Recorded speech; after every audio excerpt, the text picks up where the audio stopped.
소주제는 계시의 주체, 화육의 하나님입니다. 개요를 한번 보겠습니다. 말씀이 무엇인가? 그리스도와 말씀의 관계는 그리스도의 신성을 증명하는 신학 주제입니다. 굉장히 중요해요. 그리스도와 말씀의 관계. 이것은 그리스도의 신성을 증명해 주는 신학 주제입니다. 여러분, 지금 그 신학이 갈래갈래 갈라지고, 특별히 이단의 문제는 그리스도에 관한 이해입니다. 그리스도가 누구냐? 예수가 누구냐? 이게 한때요, 계몽주의 이후에 우리 경건주의 사상이 한 17, 18세기를 휘몰아칠 때 경건주의에 반대해서 나온 게 예수가 누구냐 하는 소위 낭만주의 시대가 있었어요. 19세기 낭만주의 아닙니까? 그때 우리 이 기독교 내에서도 사상이 불어닥친 사상이 뭐냐면 소위 문예부흥과 같은 이 문학이 막 흥왕할 때예요. 그때 사실은 뭐 책들을 보면요, 목사님들 중에 예수가 누구냐에 대한 책을 안 쓴 사람이 없어요. 예수가 누구냐. 그러니까 인간으로 오신 하나님을 그죠? 어떻게 설명하느냐. 그러니까 뭐 거기서 학설이 많이 달라지죠. 리추얼 같은 분은 예수의 그 삶 자체에서 나타나는 소위 인류를 향한 희생, 그걸 초점을 맞추는 거예요. 그 스토리가 아주 감동적이잖아요. 그리고 우리 기독교 정신도 바로 그런 사회에 스며들어서 예수 그리스도의 십자가의 희생적 가치로 살아들어야 된다. 그런데 자꾸 초점을 맞추는 거예요. 소위 이제 인간의 이상형의 삶을 추구하는 소위 관념과 같은 거. 자꾸 이런 쪽으로 예수가 누구냐 하고 막 그걸 쓰다 보니까 뭐 이단이 발생한 거죠. 그 이단의 발단은 예수가 누구냐에 대한 답을 어떻게 하느냐에 따라서 갈라지는 거예요. 굉장히 중요합니다. 그리스도와 말씀에 관한 이해가 없다면 성경의 내용은 인간 이야기가 되어버려요. 인간 이야기가 되어버리면 기독교 신앙이 범신론이나 이원론 신앙으로 빠져요. 요즘 그 자연 신학이라는 게 있잖아요. 그죠? 자연의 순수를 추구하는 불교의 사상이나 동양 철학의 사상을 기독교에 접목시켜서 하는 사람들이 있어요. 뭐 관상기도 같은 거 이런 거 있잖아요. 그 자꾸 우리 묵상하면서 자꾸 뭐 돌을 깎는 것처럼 묵상하고 그렇게 하다 보면 소위 자기 안에 신이 하나 생기는 거야. 소위 자기가 신의 존재로 승화되는 거야. 그게 이제 범신론, 자연의 순수의 경지에 도달하고 싶은 그 갈망이 있잖아요, 인간 뭐 이게 스스로가 누추하고 더러우니까 이 때를 벗고 싶은 거야. 근데 기독교 신앙을 그쪽 방향으로 묵상하고 자꾸 정결하고 성결하고 청빈해야 된다. 이쪽을 가다 보면 이상하게 범신론으로 빠져버려요. 거기에 환희를 느낀다고요. 그 다음에 이제 이원론 신학으로 빠진다. 이원론은 천주교가 대표적이죠. 이 세상과 이 교회를 구별하는 거죠. 굉장히 이게 중요한 얘기입니다. 그리스도와 이 말씀과의 관계. 그리스도는 영원한 말씀이셨다. 또 계시의 주체다. 우리 계속해 오신 화육의 하나님이시다. 이거 놓치면 안 돼요. 굉장히 중요한 얘기. 이단은 예수가 누군가에 대한 질문에서 시작되었다. 이런 개요를 가지고 공부를 해보겠습니다. 자, 말씀은 인격자 그리스도시다. 우리 한번 읽겠습니다. 태초에 말씀이 계시니라. 이 말씀이 하나님과 함께 계셨으니 이 말씀은 곧 하나님이시시라. 요한복음 1장 1절입니다. 여기 계신다는 그 계신다는 동사가 그 주격이 말씀이 인격자임을 나타냅니다. 그죠? 네. 말씀이 계신다 그러면 주격인 말씀이 인격자라는 뜻이잖아요. 계신다는 게. 네. 말씀이 인격자 그리스도에 대한 확증은 14절에서 더욱 분명해집니다. 읽겠습니다. 말씀이 육신이 되어 우리 가운데 거하심에 우리가 그의 영광을 보니 아버지의 독생자의 영광이요 은혜와 진리가 충만하더라. 이 성육신을 그죠? 설명해 주는 텍스트잖아요. 자, 이제 설명을 해보겠어요. 굉장히 중요해요. 여기서부터 차라리 조금 들어가.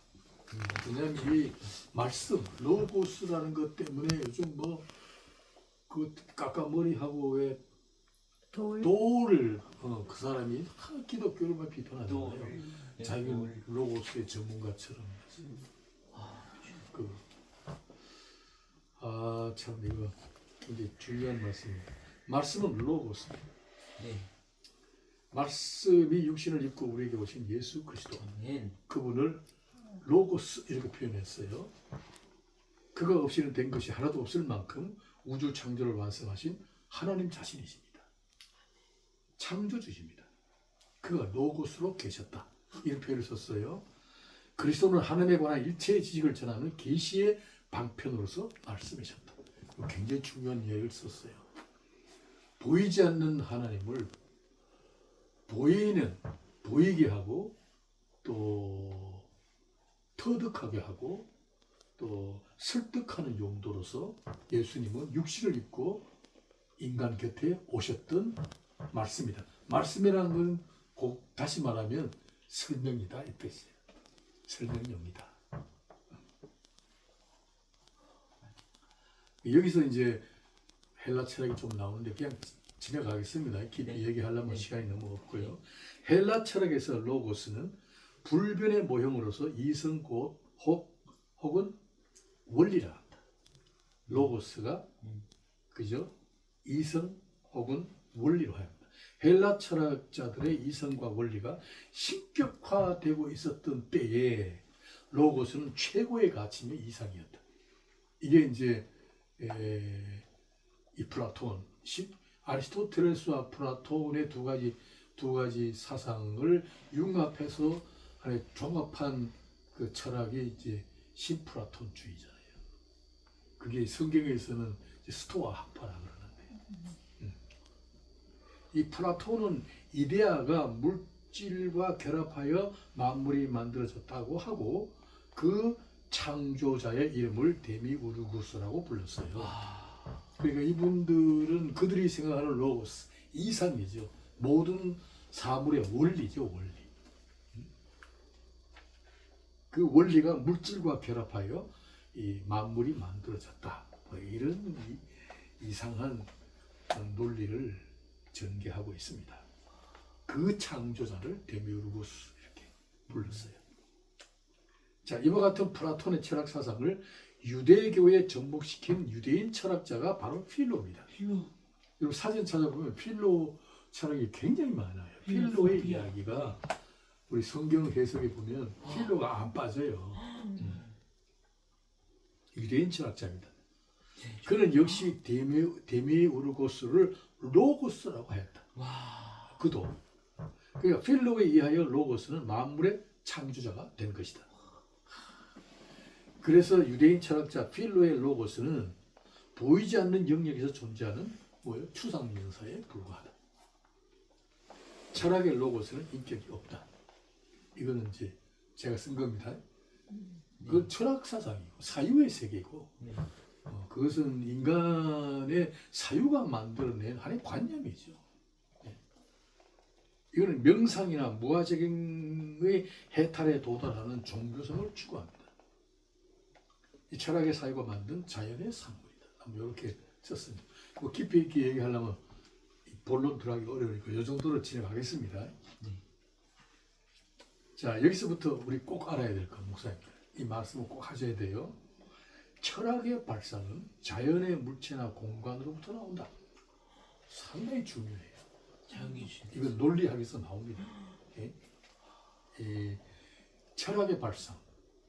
철학은 모든 학문의 발상이라고 할 수가 있어요. 왜 그 그러시나요? 발상은 자연의 물체나 공간으로부터 나와요. 네.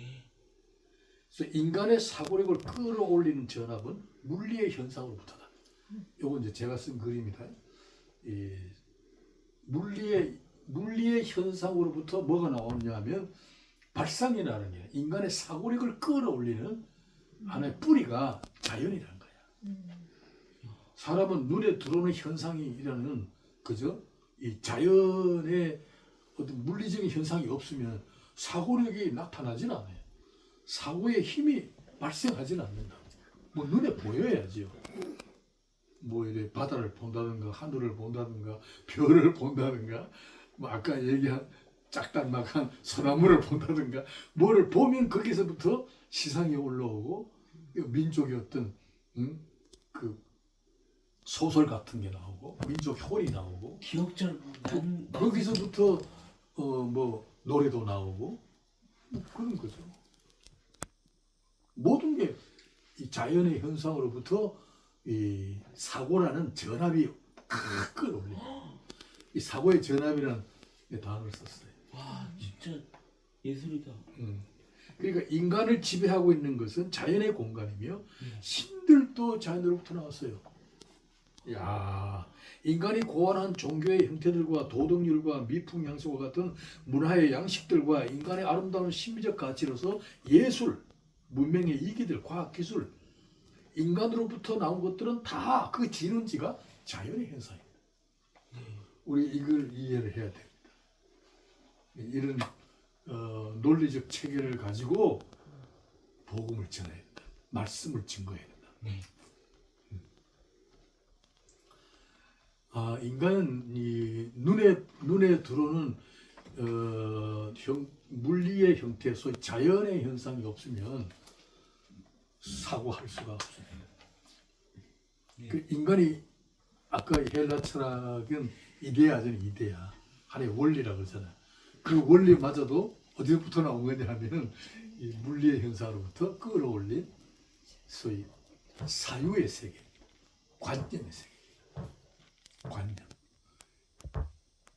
참 여러분 저 철학에서 관념과 현상 세계에는 평행선을 이루잖아요. 네. 그래서 그것을 통일시키기 위한 노력이 소위 철학이에요. 그걸 하나로 일치시키는 노력이 과학이기도 하고, 쿼크. 그게 물리학이기도 하고. 쿼크. 근데 그게 거의 모든 철학자들은 네. 사실은 그 관념과 현상을 어떻게 일치시키느냐의 문제를 꼭 고민하고 회의하고 그 사유를 해요. 그러다가 이제 관념을 뭘로 보느냐 하면 자연으로 보는 경향이 굉장히 있어요. 그러니까 자기들이 만들어 놓은 이상이 있잖아요. 이상세계.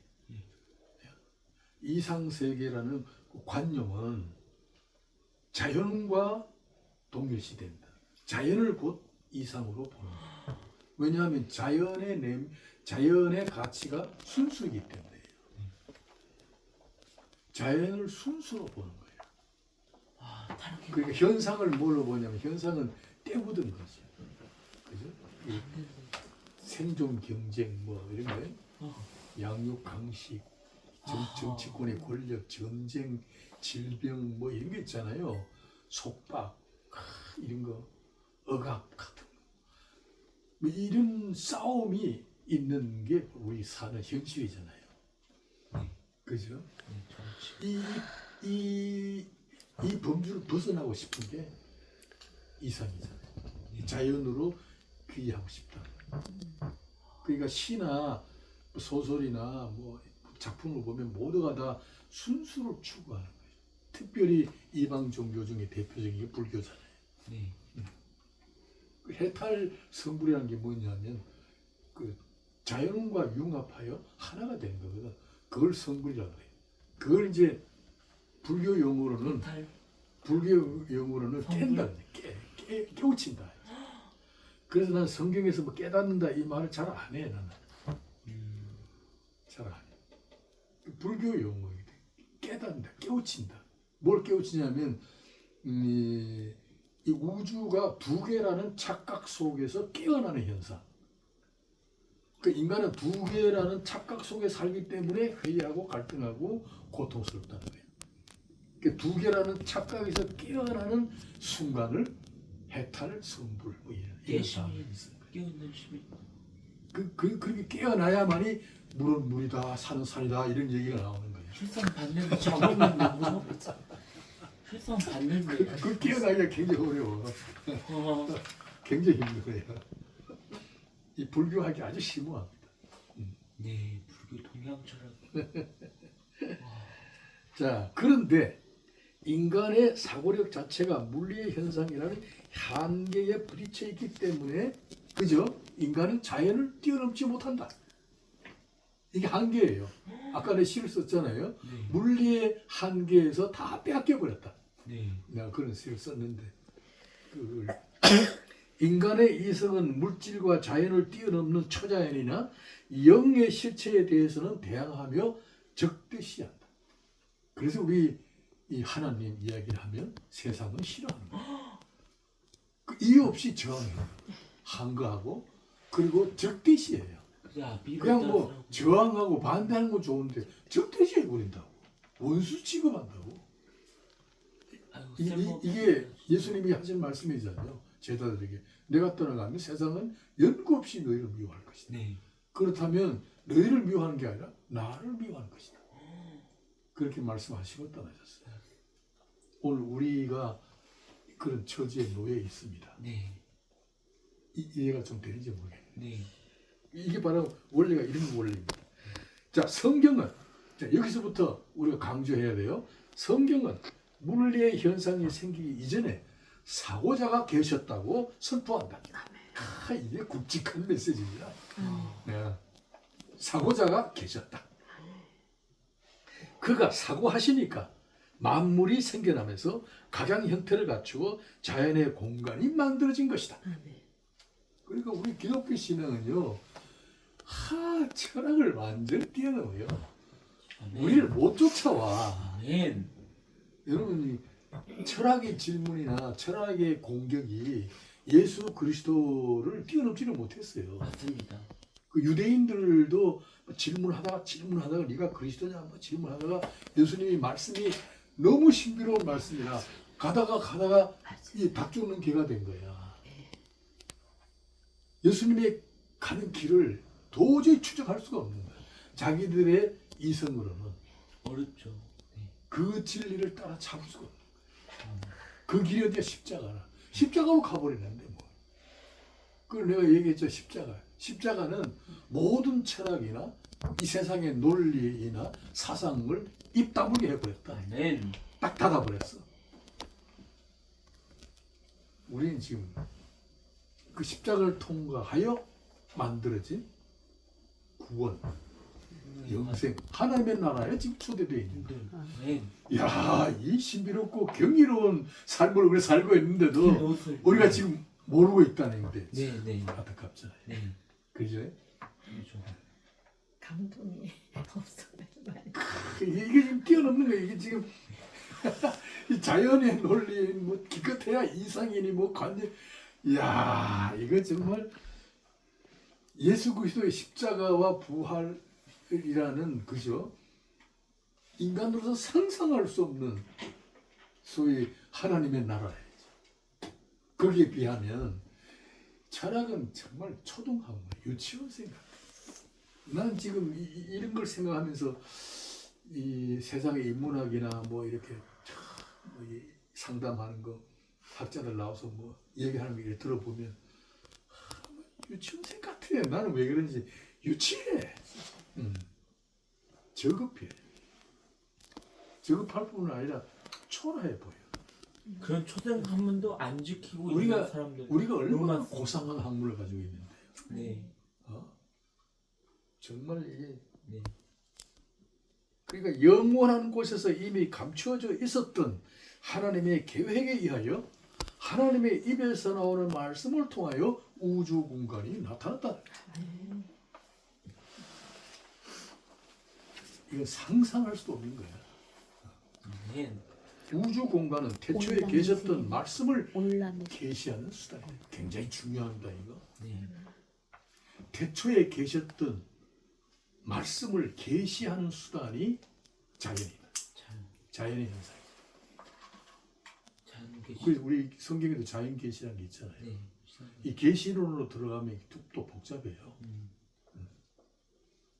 이 자연으로부터 만들어진 헬라의 로고스도마저도 사고하는 인격자 하나님의 말씀 속에 있었던 아주 작은 자연의 일부분에 지나지 않는다. 야, 이거 아주 작은 자연의 일부에 지나지 않아요.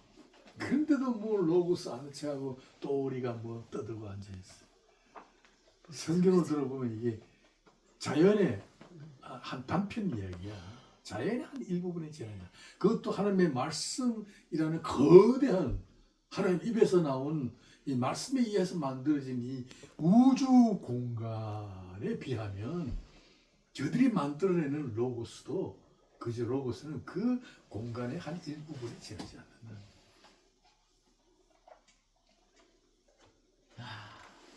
이 계시의 세계로 들어오면 누구를 만나요?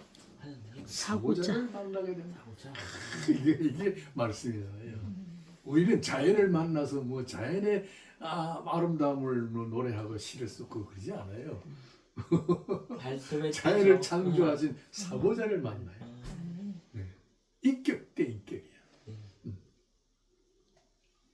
우리는 자연과의 만남에서 뭐 순수를 추구하고 이러질 않아요.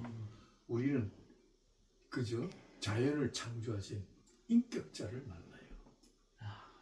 그분이 곧 창조주이시며 말씀이셨던 예수 그리스도시다.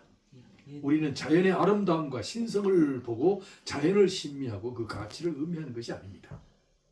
자연을 만드신 창조자 하나님의 신성과 지혜를 경탄하면서 그의 이름을 높이고 그에게 찬양과 경배를 드립니다. 인간이 만든 종교들은 자연의 순수를 추구하지만은 기독교 신앙은 창조주의 신성과 지혜와 능력을 높입니다. 노래합니다.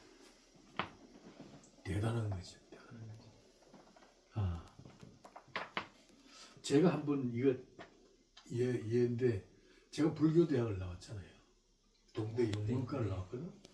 그 동대 영문과 주임 교수도 뭐 우리 동창이고 후배고. 그래 이제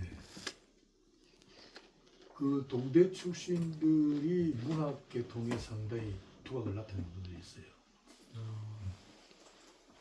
뭐 QDS PD도 하나 있고 그 한 번은 뭐 한 서너시 모였는 데서 얘기를 오고 가다가 참 불교의 그 순수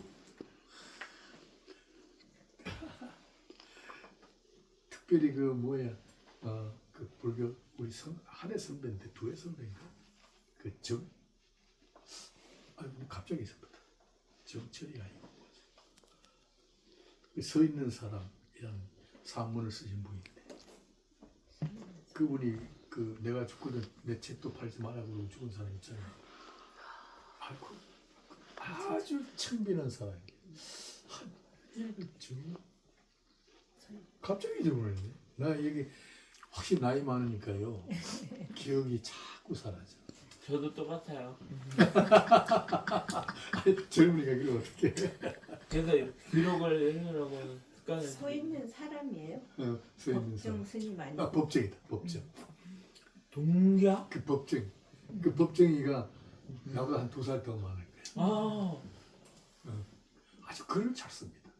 거기 보면 이런 글이 있어요.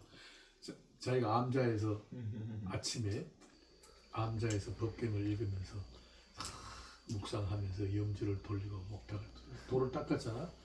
그리고 이제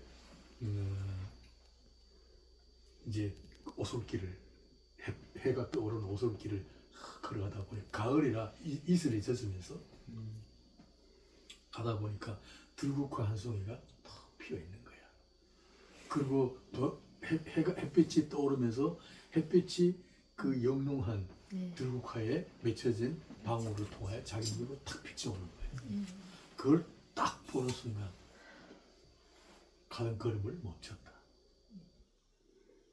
그리고 들국화에 신비롭고 너무 신성하고 너무 순수하고 참 너무 그 경이로운 참 생명력에 대해서 너무 감탄한 나머지 거기 비춰오는 자기 모습이 너무 더러워서 다시 암자로 돌아가서 또 앉아서 묵념을 돌렸다. 뭐 이런 게 있어.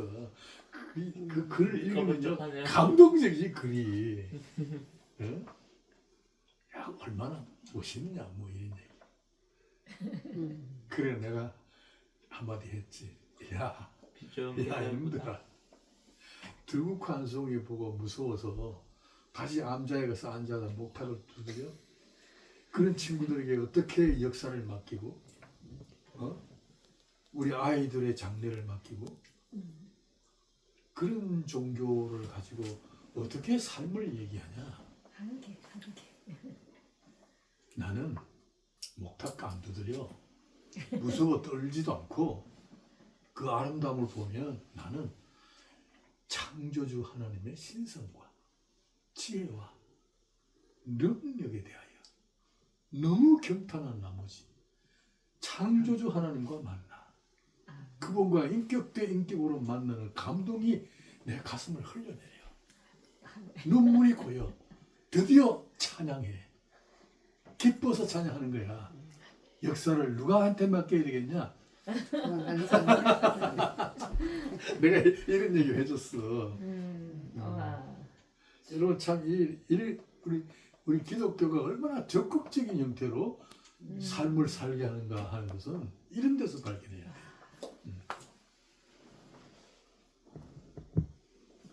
자, 예수 그리스도가 말씀이심을 증명하는 히브리서의 기록은 더욱 확연합니다. 한번 읽겠습니다.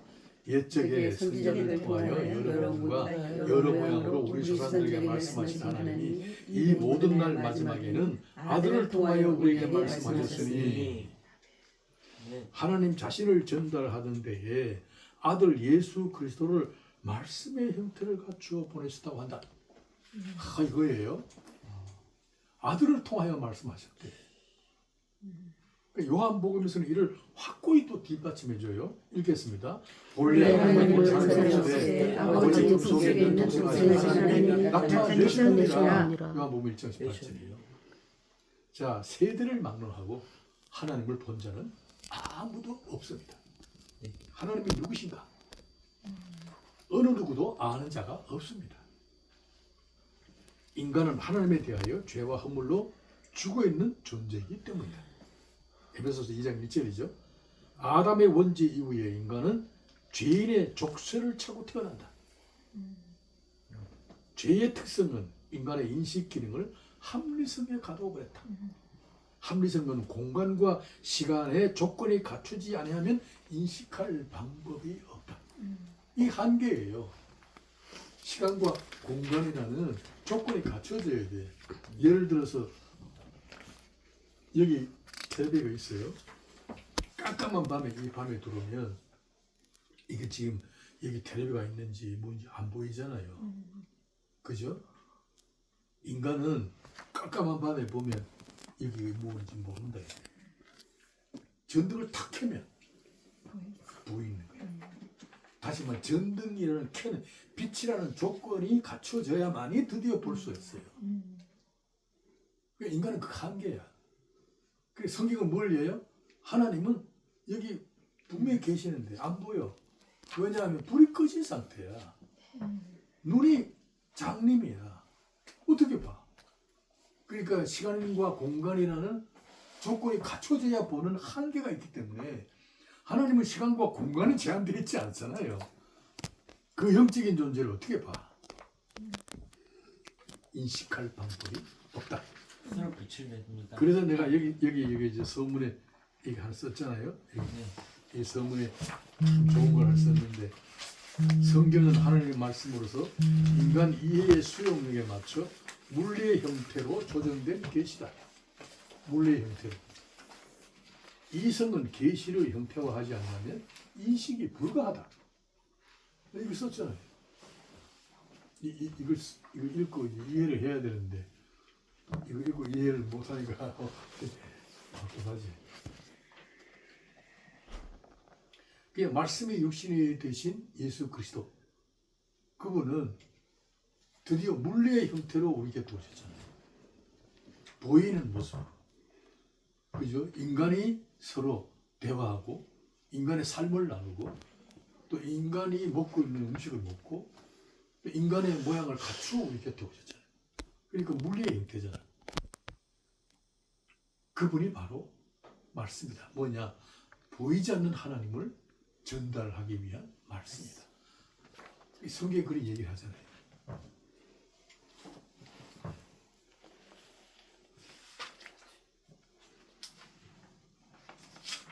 하물며 초월의 것을 어떻게 인식할 수 있겠는가? 뿐만 아니라 이런 건데 철학의 그저 궁극적인 질문은 이제 왜 죽음인가 이거 아니야? 그죠? 이것 때문에 철학하는 거 아니야? 왜 두려워하는가? 인간이 왜 고통이며 왜라는 슬픔인가? 질문 진짜. 그래요. 왜 생존 경쟁이며 야급강식의 굴레이며 그 모순인가? 물음표. 왜 부조리인가? 인간은 왜 그 굴레 속에 허덕이며 살아야 하는가? 이런 문제를 고민하고 회의하고 방황한 나머지 뭐 이래 이상한 얘기를 하는 거야. 철학자들이 그래. 모든 작품은 다 이 문제에 걸려 있어. 노래를 들어봐요. 왜 사랑은 눈물의 씨앗인가? 뭐? 사랑하지 말 것을? 아이고 참. 왜 사랑하는데 고통인가? 사랑해서 안 돼서 사랑하기 왜 결혼해야 하는가? 왜 이 자식인가? 우리 이런 문제가 인간이 갖고 있는 이 현상이에요. 그죠? 근데 여기에 답이 있나요? 세상에는 답이 없다. 네. 우리 이거 설교할 때 강하게 해야 돼. 세상에 답이 없다. 어느 문헌에도, 그죠? 어느 문헌에도 없고, 주입자도. 뭐 어느 담화에도 없고, 어느 정성에도 없고, 오직 성경만이 죄 때문이라고 합니다. 인간이 스스로의 힘으로는 원죄의 굴레를 풀 길이 없다. 원죄의 족쇄에 갇혀있다. 족쇄를 차고 태어났는데 죄인이란 신분이다. 신분 자체가. 원죄로 말미암아 죄인의 신분에 갇혀있는 한 하나님을 감각할 수도 없고 알 수 없다. 그러니까 내가 언제 공부를 했죠? 하나님은 전도에 미련한 방법으로 그저 구원하기를 기뻐하시다 하는 말이 바로 이거야. 전도가 아니면 안 돼. 스스로 못 나와. 다른 종교는 다 스스로 가. 스스로. 가만히 둬도 스스로 산으로 가고 바다로 가. 근데 우리 기독교에 하나님을 찾아 나오는 길은 누군가가 손을 붙들고 끌고 나와야 돼. 그게 전도에 미련한 방법. 사람들 보기에는 미련하지. 사람들은요 진심으로 양심으로 해야 그게 진짜인 줄 알잖아요. 손으로 끌고 야 교회 가자 이러면 미련한 방법이야. 그래. 내가 알아서 하는데 왜 끌고 같이 가요? 가자 친구. 강제로 한다고 되겠어요? 뭐 이런 반응을 하잖아요. 그러니까 성경은 전도에 미련한 방법. 하나님 그걸 기뻐하십니다. 그 설명을 이렇게 하셔야 돼. 왜 기뻐하시는가? 안 그러면 안 되는데. 자, 큰 두 번째. 인간은 태어나면서부터 초자연주의자다. 창조의 날들이 진행됨에 따라 하나님 보시기에 좋으셨다라고 표현했습니다. 피조물에 대한 하나님의 축복 활동을 예고하시는 약속이다. 야, 여러분 창세기 1장에 하나님 보시기에 좋으셨다는 말이 무려 7번이 나와. 그죠? 하루의 창조가 진행됨에 따라 좋으셨더라, 좋으셨더라. 그 말을 지나치면 안 돼요. 하나님이 친히 말씀하셨어요. 그 무슨 뜻이냐? 계획대로 완성되었음에 대한 만족을 표현하신 거예요. 이 말은 또다시 풀이하면 뭐냐면 인간을 향한 하나님의 축복 활동을 그죠? 약속하시는 표현. 아멘. 아멘. 이 방향으로 역사를 이끌겠다는 거야. 아멘. 하나님 말씀하셨다면 그 방향으로 가는 거죠. 선하심. 인간이 아무리 죄를 짓고 뭐 사탄과 뭐 합동하여 하나님의 영광을 짓밟는다 할지라도 네. 역사는 여전히 하나님이 좋으신 방향으로 이끄시겠다. 아멘. 그 축복 활동을 예고하시는 거예요. 야, 이런 측면에서 이 성경을 읽어 나가면요, 참 메시지가 이 책이 진짜 밝고 명랑할 뿐 아니라 힘이 나죠. 아멘. 아멘. 선과 아름다움은 인간이 위로 하나님을 섬기고 아래로 만물을 대하여 다스리는 자, 자존자로 살 때에, 그죠? 그 질서 속에 있을 때에 극치를 이룹니다. 위로하님 아멘. 위로 하나님을 섬기고 아래로 만물에 대하여 다스리는 자, 아멘. 자존자죠. 바로 존재하며 살 때에 인간의 행복이 극치를 이룬다. 아멘. 스스로. 이게 인간 하나님 창조하신 인간의 본연의 이제 정체성이다. 본연의 지위다. 죄란 뭐냐? 만들어 놓은 하나님의 본연의 지위를 이탈하는 것이다. 그건 죄다. 어떤 경우에도 죄다. 그렇게 이해를 해야 돼요. 그럼 죄를 이렇게 이런 개념으로 딱 그 설명을 해야 예수 믿는 자의 긍지가 살아나죠. 뭐 세상에서 선의 교회가 왜 그 모양이냐? 뭐 장로가 뭐 그 모양이냐? 자꾸 뭐 이런 비판을 많이 하잖아요.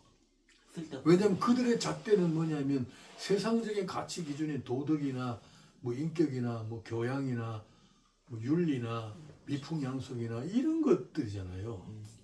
그런 걸 기준으로 보면 그걸 볼 수밖에 없죠. 아니 병원에 가봐 전부 다 환자인데. 아니 인간이 살다가 갈 곳이 없어서 발을 붙일 곳이 없으면 어디 와? 교회 오잖아요. 병리적 시각으로 본인이 죄인이 교회 오면 상처받은 인간들이 다 오는데 마지막 붙들고 싶은 게 뭐냐? 하나님. 인간에게는 다 공허를 느끼고 배신을 느끼고 인간에게는 다 외로움을 느끼고 거기서 정을 붙일 곳이 없고 그래서 발 붙일 곳이 없어요. 그러니까 인간 공동체에서 변두리에 내몰린 자들이 어디로 가? 교회. 하나님께로 가잖아. 네.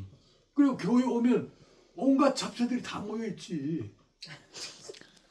문자도 왠가 짭새. 그게 교회야. 근데 그 사람들 시각으로 왜 저런 애들이 저 가서 장로하느냐 이러지. 그죠? 너가 그럼 그 한마디 때문에 기가 팍 죽잖아요. 기 죽을 게 아니에요. 그렇다 얘기해야 돼. 아멘. 아멘. 야 그래도 장로다 이렇게 나가야지. 아멘. 그래도 네. 목사다. 그래도 날 보고 세상에 비치라 했다 이놈들아. 아멘. 너들 보고 그래. 했다 했다. 짜치고 있어. 우리가 이런 긍지를 가져야 돼요. 네. 이런 걸. 네.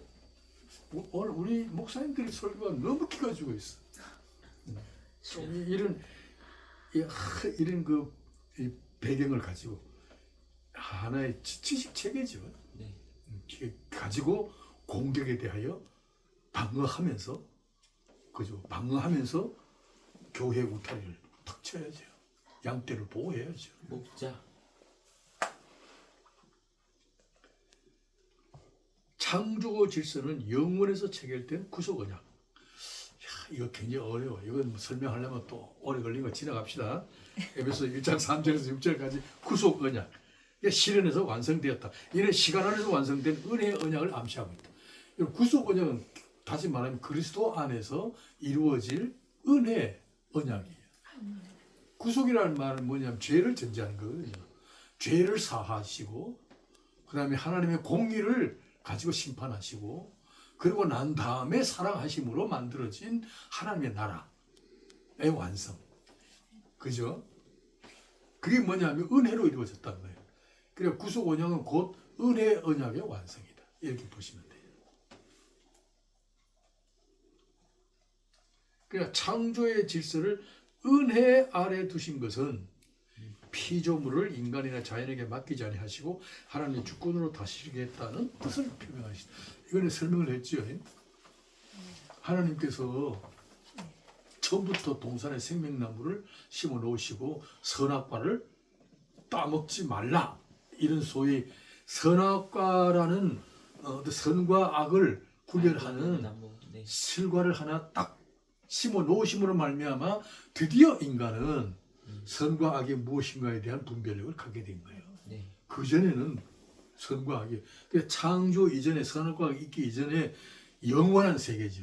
그죠? 태초의 영원한 세계 안에는 소위 계시의 원천이죠. 영원이라는 그 세계 안에는 선과 악의 구별이 없다. 이거 성경을 볼 때 이거 보셔야 돼요. 계시. 그리고 종교 개혁자들이요 성경이 무엇인가에 대해, 그래서 계시가 무엇인가에 대하여 고민을 많이 했어요. 하나님 자기 자신을 계시해 놓은 게 성경인데 이 말씀을 어떻게 이해해야 되느냐, 뭐 어떻게 이해해야 되느냐 고민을 하다가 그때는 이제 로만 캐톨릭에 대하여 개혁자들이 저항해서 나와서 연구하고 고민하고 막 했던 시대니까 네. 그때 개혁자들이 로만 캐톨릭을 보고 계시에 대한 답을 어디서 얻었냐, 그죠? 로만 캐톨릭은 이원론이잖아요. 그래요? 선과 악이 있잖아요. 네. 이원론. 자연과 초자연이 있고, 그죠? 세상이 있고 교회 안에 신성이 있고, 뭐 또 사람도 이제 죄인이라는 게 있고 또 신성 안에 있는 그 두 가지 종류의 사람이 있잖아요. 네. 그게 이원론이잖아요. 네. 그걸 보고 계시에는 선과 악의 구분이 없다. 성 속의 구분도 없다라는 데서 계시의 본질을 찾은 거야. 그게 답이야. 우리가요 성경을 볼 때 선과 악의 구분이 없다고 봐야 돼. 없는 세계를 지금 추구하는 거야. 선과 악의 구분이 없는 세계, 영원을 추구하는 거야. 네. 근데 지금 현재 살고 있는 건 선과 악이 있거든요. 교회 안에 분쟁이 왜 일어나? 선과 악의 싸움이잖아. 나는 옳고 너는 틀렸다는 거 아니야. 네. 그래서 주님 하신 말씀이 교회 안에서는 비판하지 말라 그랬잖아. 잠잠하라. 누구든지 네. 비판할 자격이 없다. 모두가 다 죄니까. 십자가를 진 그래서 나의 피, 네. 나의 살로 새롭게 만들어진 피조물. 피조물. 소위 영혼 속에 초대되어 살 자격자로서 네. 나의 피와 살로 재창조된 교회의 지체로서 너희들 사이에서는 선과 악을 구별하지 말라. 그 뜻이야. 진짜 복종. 이해가 돼요? 네. 이거 굉장히 깊이 있는 얘기인데. 놀랐습니다. 그 교회 안에는 성속의 구분을 하지 말라는 뜻이야. 비판하지 말라. 아멘. 근데 우리는 왜 교회 오면 뭐 저기 어떻게 집사냐 뭐 이래. 자꾸 이런 시각을 보면 제 집사 우리 교회 안 나왔으면 좋겠다 뭐 이런 게 있잖아요. 그거 하지 말라는 거야. 그래도 십자가를 통과해서 앉혀놓은 거야. 직분 받은 사람이. 그러니까 우리의 시각을 네. 영원한 하나님의 나라, 네. 하나님의 나라는 그 궁정에 초대된 차원에서 봐라 이거야. 새 예루살렘 성. 그게 궁정. 하나님이 제일 싫어하는 게 싸움이잖아. 네. 분쟁 싸움. 분쟁 성. 주여. 우리 그걸 알아야 돼요. 뭐 도덕적으로 나쁘다, 뭐 인격이 뭐좀 파탄이 났다. 파괴됐다, 뭐 이런 걸로 비판하지 말라. 네. 하나님이 제일 싫어하는 죄의 현상이 뭐냐? 분리야. 분리, 따로 떨어져 사고. 분리, 그 다음에 대립, 이혼. 싸움, 분쟁. 당 짓는 거, 갈등. 이런 거. 이런 걸 제일 싫어해. 네. 그 에베소서 5장인가요? 성령의 열매들 보세요. 분리의 개념이 없잖아요. 이번에 저도 베드로후서 읽다가 하나님 장님이래요. 형제의 사랑이 그게 안 된다고. 그래서 회개했어요. 그래. 깜짝 놀라서 장님이래요. 우리 목사 해결할 게 많죠. 예. 갑자기 성령이 들어와가지고. 때 닦으러 나도 해결할 게 많습니다. 목욕탕하고 교회 좀 가야 될 것 같아. 그러니까 이거 알면 알수록 죄인들의 공동체죠. 회개할 게 교회가. 많습니다. 여기도 교회고 무형에. 그치요? 네. 깜짝 놀랐어. 그러니까 하나님의 은혜의 주권으로 다스리겠다라는 그 의사를 표현한 게 그 동산의 생명나무 중심의 역사. 그걸 보증해 줍니다. 그러니까 하나님의 주권 아래 있을 때에 모든 것이 아름답고 선했다. 하나님의 통치권 아래 있을 때에 모든 것이 아름답고 선합니다.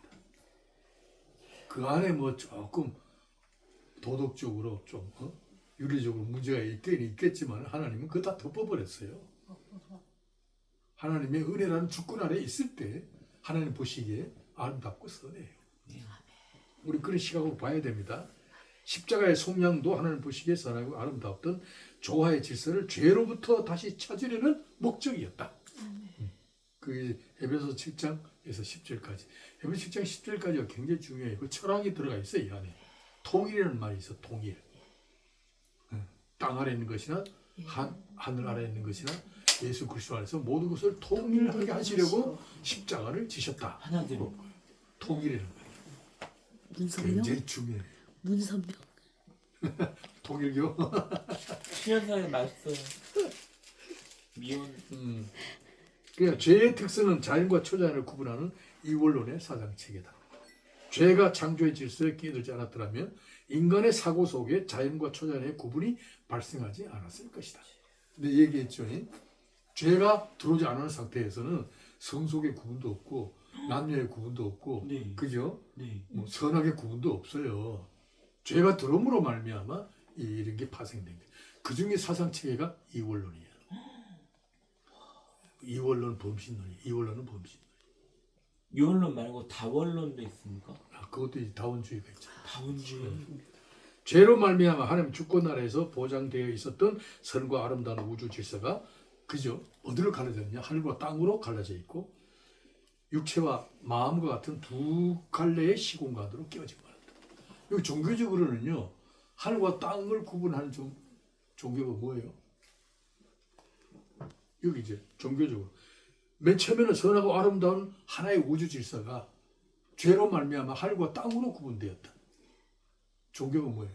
하늘과 땅을 구분하는 종교? 신천지? 아니에요. 왜? 천주교. 천주교? 로마 천? 천주교.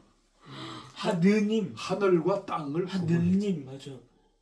그죠? 그분들은 이 교회라는 영역을 그죠? 천상의 영역으로 구분해버렸잖아요. 야. 그리고 교회 밖에 있는 세상을 소위 자연이라고 해서 네. 그죠? 그 인간이 주인공이 되는 세상으로 만들었잖아요.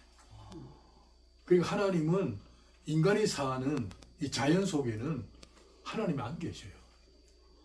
하나님 다스리지도 않고 거기 하나님 계시지 않는데. 무슨 우리 편지하시는 하나님은 어디에 있느냐? 교회 안에서만 계세요. 하나님만 있다. 하나님이 역사하는 자연한 거보다 천주교라는 교회라는 영역 안에만 계시지 세상에는 안 계셔. 그렇게 구분해놨단 말이야. 그게 이원론 신학이야. 종교 계획은 이걸 타파하기 위해서 계획을 일으킨 거예요. 그래서 천주교 그 교회 머리가 종교 계획의 첫 번째 목적은 뭐냐? 세상도 하나님의 주권 아래 있다는 것을 그저 논리적으로 네. 증거하기 위하여 싸우는 예. 하나의 논쟁거리인데, 그래서 만들어진 게 일반 은총론이라는 거예요. 일반 은총. 아시겠어요? 일반 은총론. 우리 칼빈의 일반 은총론, 요즘 현대신학은 바빙크의 일반 은총론. 선행 은총. 내가 여기 이 뒤에 굉장히 어려운 거 썼어요. 이게 개혁주의 신학 이론을 위한 서론 해가지고 굉장히 어려운 문제가 나와요. 이걸 읽어도 잘 나올 거예요. 하드로 던지셨구나. 그러니까 죄가 없었다면 하늘과 땅을 구분하지 않았을 것이다. 네. 죄가 들어오기 전에 아담 내외에게는 하늘과 땅이 구분이 없다. 하늘도 하나님, 땅도 하나님. 아멘. 오직 하나님의 나라. 아멘. 그 1년밖에 없었단 말이에요. 죄가 들어옴으로 말미암아 드디어 하늘의 영적인 것에 대해서는 닫혀버리고 물질에 대해서는 눈이 밝아지는 이상한 현상이 일어나 버린 거죠. 그게 이성이라는 거죠. 그게 이성이고 그게 합리성이라는 거예요. 그러니까 영으로 어두워지고 물질에 눈이 밝아지고 그런 감각기관이 생겨버린 거예요. 그게 이제 합리성이다. 인간의 감각이지. 죄 때문에 만들어진 거예요. 그 다음 두 번째 형태는 뭐냐면 육체와 마음을 구분해버려요. 지금 육체와 마음을 구분하는 게 우리 기독교 신앙 안에서 굉장히 많아요. 영육 간에 뭐 그렇게 굉장히 많아요. 이 신학이 잘못되면 이상한 좀 범신론으로 또 빠져. 그래서 이게 참 잘해야 돼. 그러면 그러니까 전인적 존재로 봐야 돼. 육체는 더럽다. 육체는 나쁘다. 영지고. 육체는 냄새난다. 영지주의. 그래서 근데 마음은 성결하다. 마음은 순수하다. 그래서 이 순수한 걸 육체로부터 떼내야 되겠다. 그러려면 육체를 학대하고, 그죠? 육체를 자학하고, 육체에게 고통을 가하는 종교의 형태를 취하면서 마음을 고스란히 자연과 융합시켜요. 그게 구도의 길이지. 그게 불교가 하는 거예요. 그게 불교는 육체와 마음을 분리해 놓은 상태에서 종교의 형태를 취하여 마음을 고스란히 육체로부터 분리하는 거예요. 마음을 육체로부터 떼내려면, 그죠?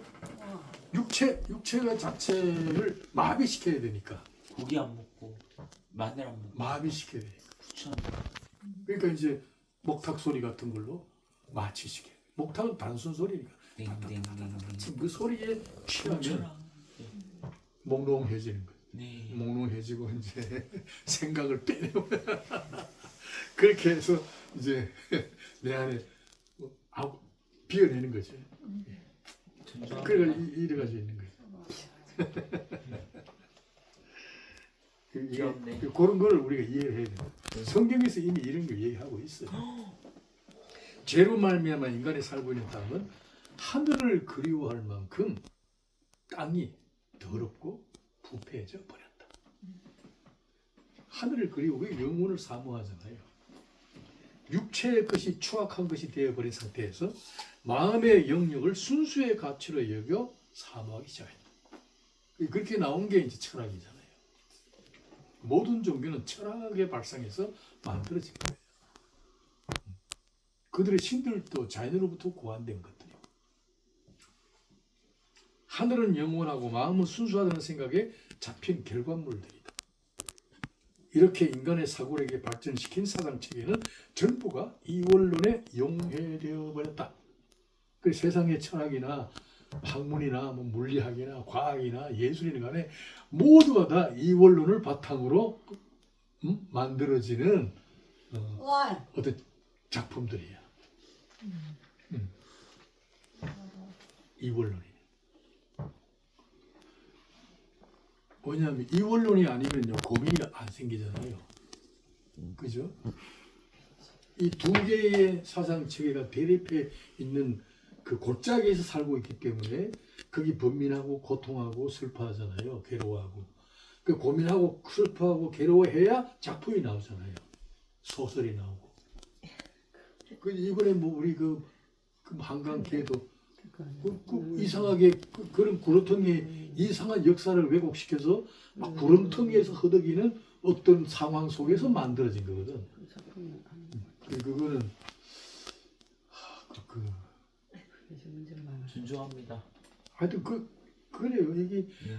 뭐 노래를 들어보세요. 전부 그런 식이죠.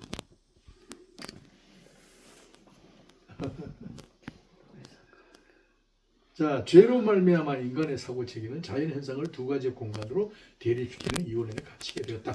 그들은 자연 현상이 양극의 대립자 혹은 양립자로 형성되어 있다. 하늘과 땅, 음과 양, 육체와 마음, 지배자와 피지배자, 강한 자, 약한 자, 물과 무 등 대립되는 인자들이 형성되어 있어서 이들의 균형에 끼어지지 않도록 자기를 비우는 구도의 길을 열망한다.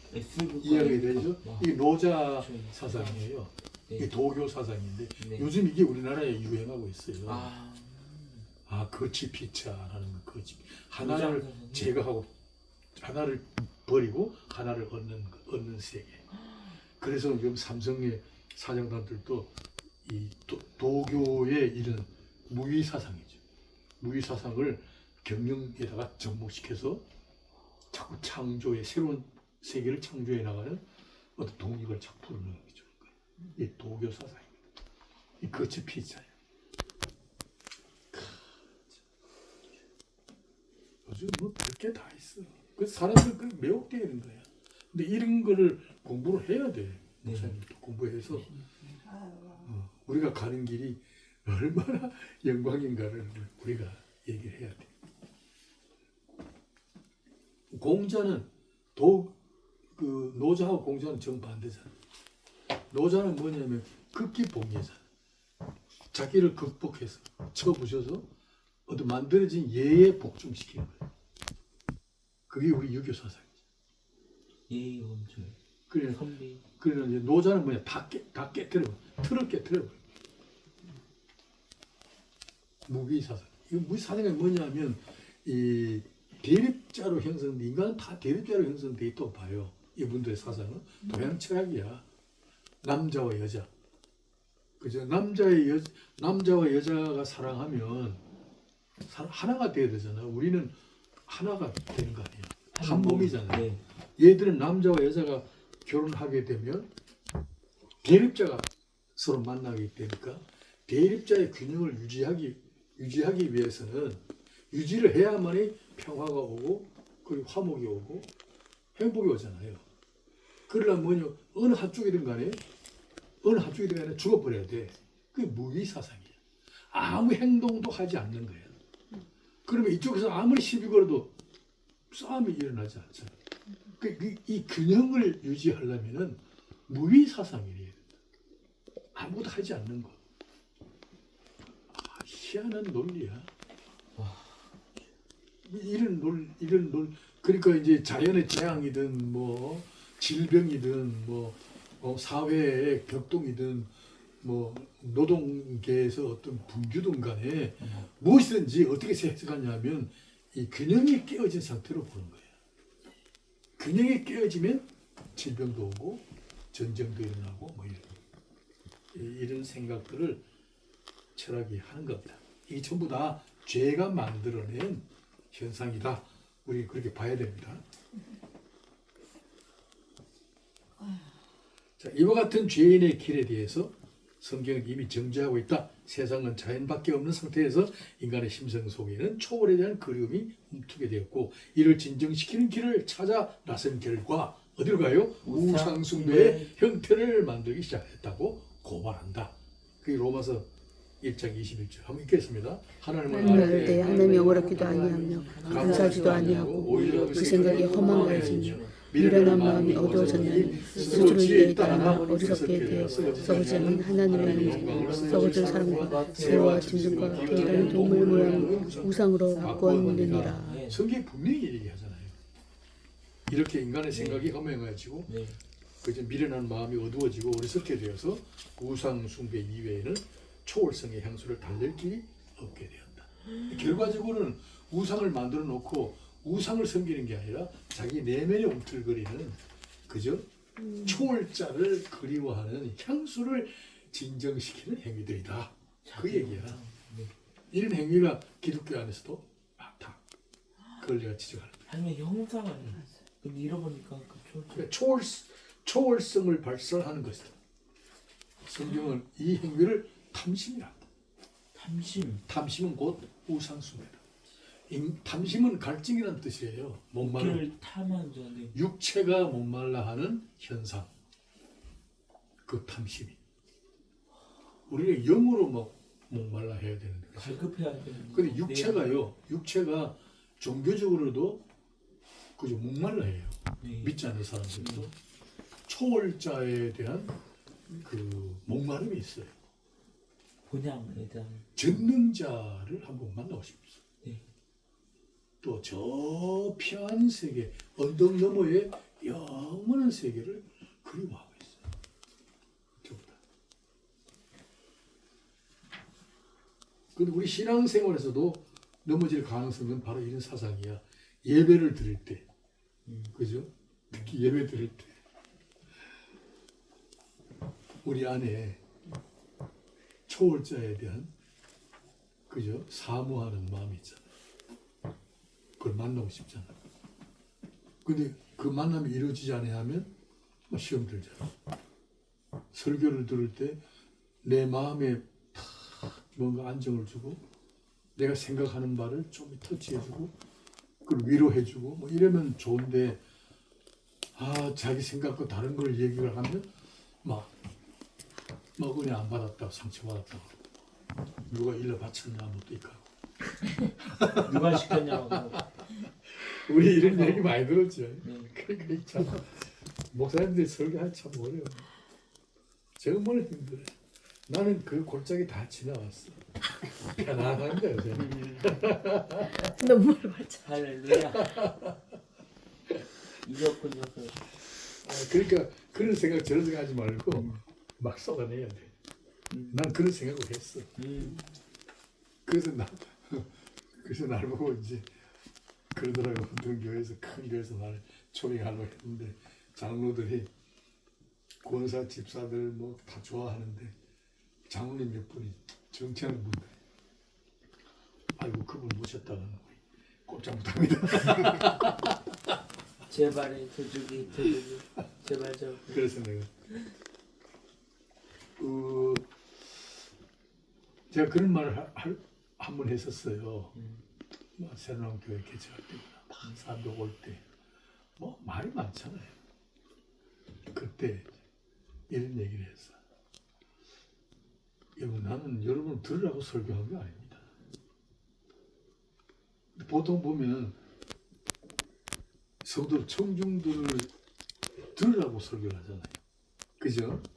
청중들이 이해할 수 있는 수준에서 또 설교를 하고 또 감동을 또 줘야 돼요.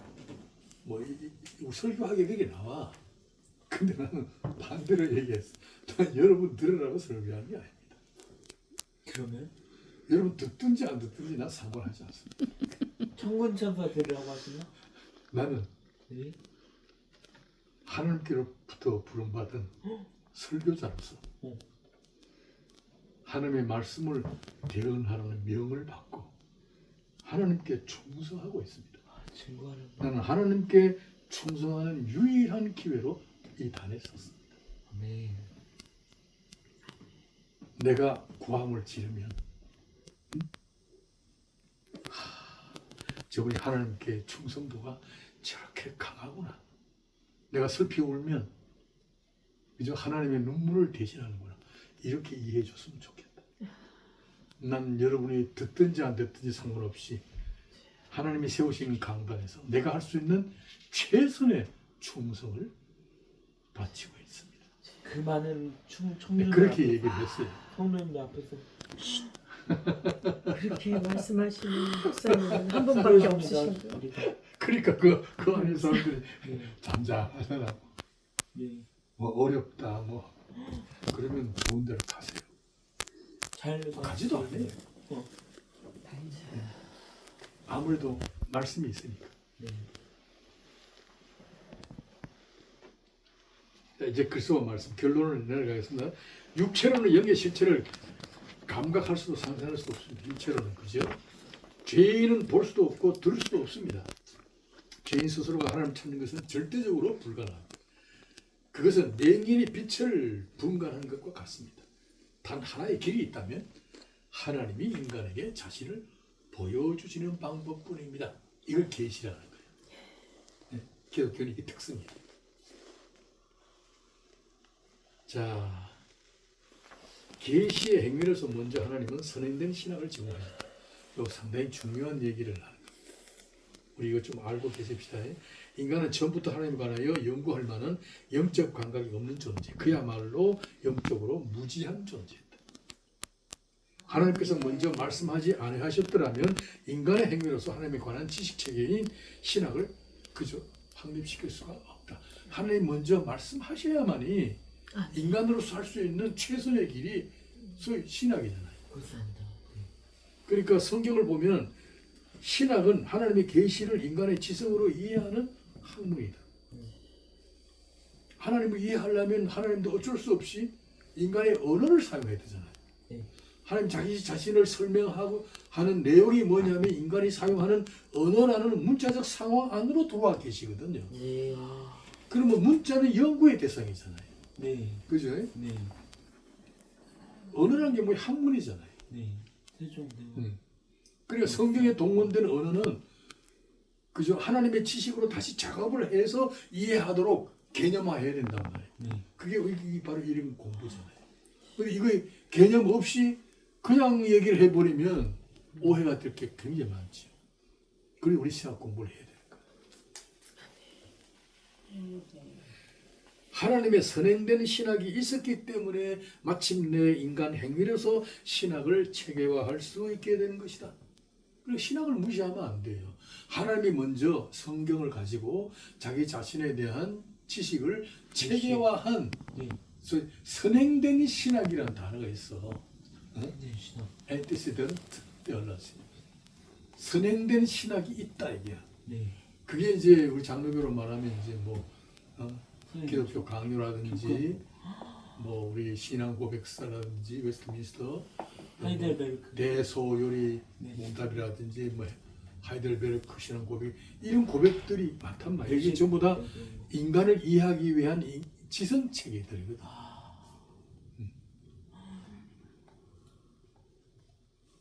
성경은 하나님의 영으로 감동된 말씀으로 인간 이해 수준에 맞추어 자신을 조정시킨 최상의 계시다.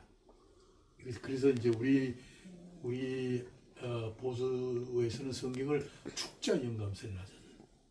축자 영감설. 들려주셔서 바로 정리. 그리고 계시의 충족설. 계시 이걸로 충족하다. 충족하다. 다른 계시가 더 필요 없다. 네. 이게 신앙 연구의 대전제입니다. 축자 영감설. 글자 하나하나가 다 연관되어 있다. 그런 거예요. 그러나 이제 기계적 축자 연감설이 아니고 유기적 축자 연감. 그러니까 저자들이 한 35명 정도 되는데 그 저자들의 개인의 성품이나 경험이나 또 사회적 지위나 뭐 이런 것들을 다 유기적으로 종합해서 하나님이 말씀을 영감시켜서 쓰도록 했다. 그래서 저자들은 타이프라이터가 아니었다. 하나님이 영감을 주시면 자기가 자기 나름대로 이미 가지고 있는 성품이나 신앙 고백이나 경험을 통하여 있었다. 이 축자 영감설입니다. 그러니까 베드로의 글과 요한의 글이 다르단 말이에요. 그 단어 쓰는 선택 용어도 다르고 문장도 다르고. 요한은 굉장히 영성 깊은 얘기를 하고 베드로는 조금 투박하지만은 아주 굵직굵직한 얘기를 하죠.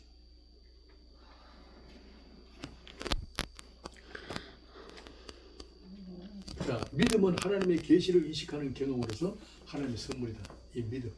우리 믿음 공부를 했으니까요. 그냥 슬쩍 지나가겠습니다. 믿음은 하나님의 계시가 있고 난 다음에 하나님의 뜻을 따라 나서는 첫 인식이나 첫 번째 경험의 순간들이다. 믿음은 인간의 첫 번째 경험의 순간이다. 이렇게 경험의 첫 번째 순간. 그 믿음이 어떻게 생기냐면 영접하는 자, 그 이름을 믿는 자에게 하나님의 자녀가 되는 권세를 주시는 이는 뭐예요? 육적으로 난 게 아니고 하나님의 뜻으로 난 자다. 출생이라 출생. 영적으로 난 자. 그 출생이 먼저예요. 그죠? 아멘. 먼저 태어났기 때문에 사는 것과 같아. 원리가. 우리도 태어났기 때문에 참 딸이 꼽지만 사는 거죠. 어렵지가 않아. 태어난 김에. 안 태어났으면 안 살지. 마찬가지야. 영으로 하나님 태어나게 해주셨기 때문에 영적 인간으로서 그죠? 하나님 뜻을 따라 살아가는 거예요. 거듭나게 하시고. 네. 산다는 게 힘들죠. 아니요, 재밌습니다. 아이고 힘들 수밖에 없죠. 왜 힘드세요, 목사님은? 원래 목사님 왜? 왜 힘드세요? 왜 그러냐면 네. 가만히 생각해 보세요. 똑같아요. 네. 자, 그럼 예를 들어 볼게요. 네. 뭘 예를 들어? 뭐 우리 공부? 가정주부를 얘기해야 되겠다. 네. 가정주부들이 일상적으로 밥을 하고 설거지하고 빨래하잖아요. 뒷바라지하고. 그죠? 그걸 내가 요새 해보고 옛날에 우리 사랑하는 그녀가 고생 많이 했겠구나. 이제 느껴 내가. 그때는 그걸 몰랐어. 당연히 하는 걸로 봤지. 나는 물 하나 까뜩 안 했어. 내가 아주 근엄하더라. 우리나라 대통령도 옛날에 여자 대통령이었었지. 지금 내가 해보니까 네, 해보니까 보통 고생스럽니다. 재밌던데? 그리고 네. 해봐도 빛이 안 나. 내가 아무리 깨끗하게 해놔도 네. 불암이 감을 들고 티가 안 나고 뭐예요? 티가 안 알려지지도 않고 티가 안 시가 나고. 없어. 그래 업적이 없는 거예요. 업적이. 근데 남자들은 나가서 월급 타오면 업적이라고 생기잖아. 업적이 생겨. 출세도 있고. 이런 그래서 그런데 집안에 그저 전업주부가 맨날 메뉴를 맨날 바꿀 수는 없잖아요. 된장, 고추장, 김치, 김치찌개, 밥 고추장. 네. 그 터들어내서 먹잖아요. 네. 그래도 그거 먹고 온 식구들이 건강을 유지하잖아요. 배추가루. 그것 때문에 가정이 평온하잖아요. 네. 그 주부에 보이지 않는 손길 때문에 모든 가정원들이 소위 스위트홈이라는 걸 느끼죠. 나갔다가도 돌아갈 집이 있다. 기도하는 집. 그런 네. 게 있잖아요. 네. 여러분, 근데 주부들이 그걸 할 때마다 좋아서 할까요? 네. 섬김의 왕이신 예수님을 딱 이렇게 본받아서 살려고 하니까 왜 그럴 수 있는가? 아니요, 안 하죠? 그- 조사 재밌던데. 좋아서 하는 사람은 없습니다. 와, 진짜 좋았어요? 힘들게 살아봐. 혼자 살아야 되나? 힘들게. 여러분 직장 나간 사람들이 직장을 기뻐서 나간 사람 몇 사람 있겠어요? 한 사람. 나도 직장 생활을 한 10여 년 했는데 사표서 늘 써놓고도 한 번도 못 냈어. 왜요? 그만큼 네. 힘든 거야. 그 뭐냐면 현실의 요구에 네. 내가 복종하는 거야. 맞아. 더럽지만 복종하는 거야. 서로 해가지고 하면 말이야. 서울법대 나오는 우리 상사 탁 던져버려. 그러면 그 던져진 그걸 바닥에서 내가 주워. 야, 진짜 그 고생 많이 모습을 우리 마누라 봤으면 당장 때려치우려 했을 거야. 하셨- 근데 나는 이런 못 치워. 인재가- 그거 해야 돼. 그 서름 속에서도 살아야 돼. 여러분 대학 입학을 준비하는 학생이 네. 그죠? 공부하고 싶어 하나요? 아니요, 저 부모의 요구에, 사회적인 요구에, 그죠? 네. 그 공론에 의하여 네. 참 머리 싸대면 하는 거야. 그래서 경쟁에서 이기기 위해서. 또 그것이 요구예요. 그것이 공동체의 요구고 우리 가정의 요구고 내 삶이 내 장래가 요구를 하는 거예요. 거기에 내가 복종하는 거죠. 인간은 다 그렇게 살아가요. 그렇게 살지 않으면 안 되는 보이지 않는 어떤 힘에 의해서 우리가 그렇게 살아가는 거예요. 거기서 그 속박이나 그 속박이나 그 부자유에서 탈피하고자 하는 게 소위 탈행이라는 게 아니라 그게 방종으로 가는 게 그러거든요. 자유가 사랑도요. 내가 왜 한 여기에 매여 있느냐? 내 마음에 가는 대로 하자. 빤스러워. 이래가지고 뭐 이상한 소설을 쓰는 거 아니야? 뭘 뭐 그런 아이고 저 작품들이 다 그래. 그래야만이 또 잘 팔리고.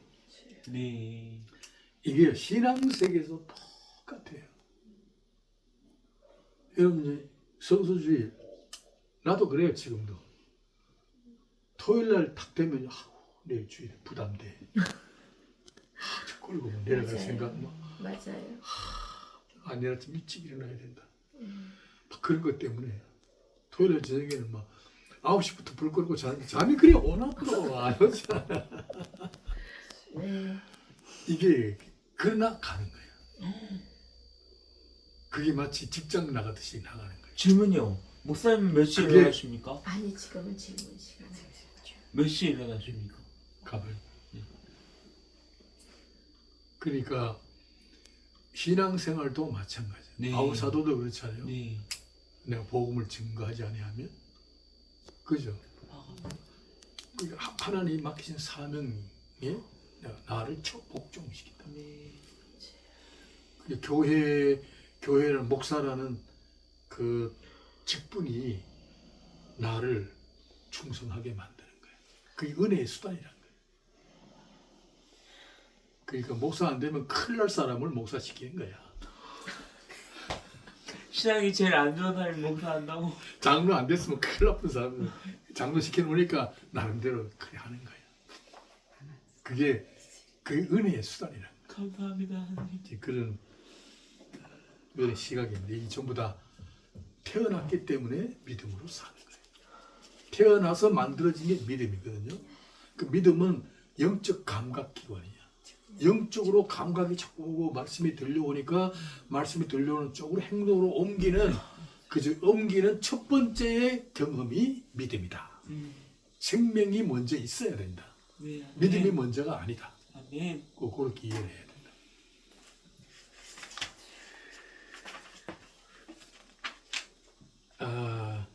그 다음에 3번 줄여야 되겠습니다. 대도되는 이성과 계시의 문제로 넘어갔습니다. 이게 굉장히 어려워요. 이거는 계시를 전달하는 대상이 죄인이라면 어떻게 수용하도록 하느냐의 문제가 대두된다. 그렇죠? 죽어있는 죄인에게 하나님 자신을 어떻게 전달해요? 전달하는 수단은 계시밖에 없고 인간의 인식 기능은 이성밖에 없는데 이거 완전히 원수잖아요. 원수. 그리고 계시는 본질상 인간에게 순종을 요구해요. 그죠? 뭐 하라 하는 게 십계명에서 하라 하는 게 많잖아요. 하지 말라 하라. 계시는 하라는 거 누구밖에 없고 하지 말라는 게 8가지잖아요. 네. 하나님의 말씀은 거의가 다 명령형으로 되어 있거든요. 네. 그러면 뭐예요? 인간을 향하여 순종을 요구하잖아요. 네. 근데 인간은 뭘 해요? 이성적 존재이기 때문에 설명을 요구하잖아요. 네. 계시에 대하여 설명해 달라. 이해시켜 달라는 거 아니야. 이해가 되면 순종하겠다는 거 아니야. 네. 근데 이해가 되나요, 그게? 아니요. 이성이 담아낼 수가 없잖아요. 네. 말씀은 합리적이질 않잖아요. 합리성이라는 보따리에 창조주 하나님 자신을 어떻게 담아내나요? 설득이 안 되는 거예요. 이런 그 반목과 괴리가 발생한다. 그러니까 이 계시가 인간의 인식의 영역으로 들어와야 하는 난관에 부딪혀 있습니다. 영의 것을 물질의 것으로 형태화할 때에 드디어 인간은 영의 것을 볼 수가 있어요. 그래서 하나님도 어떻게 하느냐? 보이지 않는 것을 인간이 인식할 수 있는 물리의 형태로 자신을 낮춰진 거예요. 조정하신 거예요. 다시 말하면 인간 이해의 수용력에 자기 자신을 하향 조정시켜서 나타낸 게 바로 성경 말씀이에요. 그죠? 성경 말씀. 성경 말씀은 우리가 사용하는 언어잖아요. 물리의 형태죠. 그 다음에 성육신 하셨잖아요. 인간이 인간의 몸을 입고 이 땅에 오셔서 인간의 말을 쓰시고 인간의 삶을 통하여 보이지 않는 하나님을 지금 전달하고 계신다. 그 방법을 쓰셨다.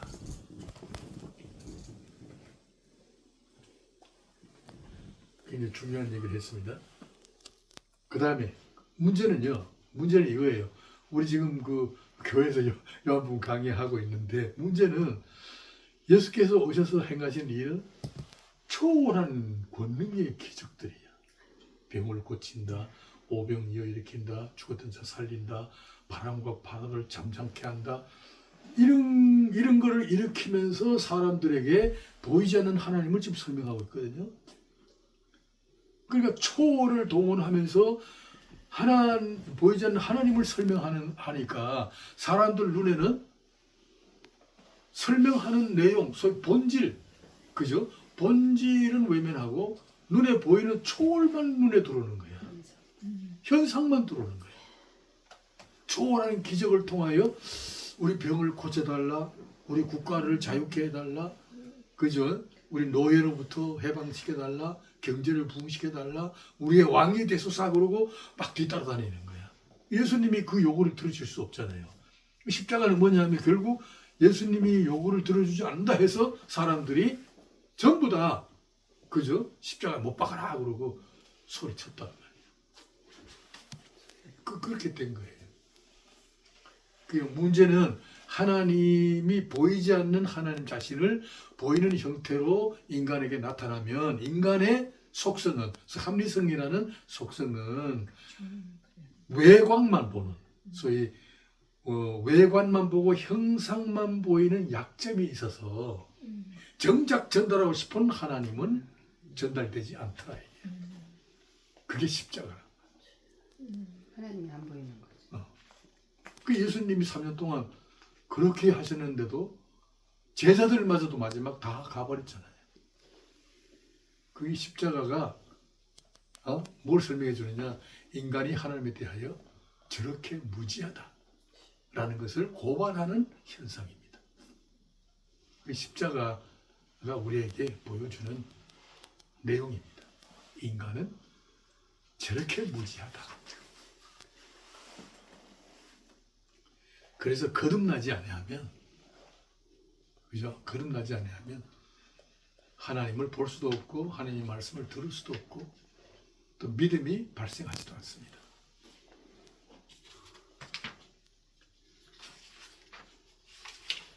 그 다음에 믿음을 우리가 지난 시간에 공부를 했기 때문에 넘어가겠습니다. 오늘 3번으로 넘어가겠습니다.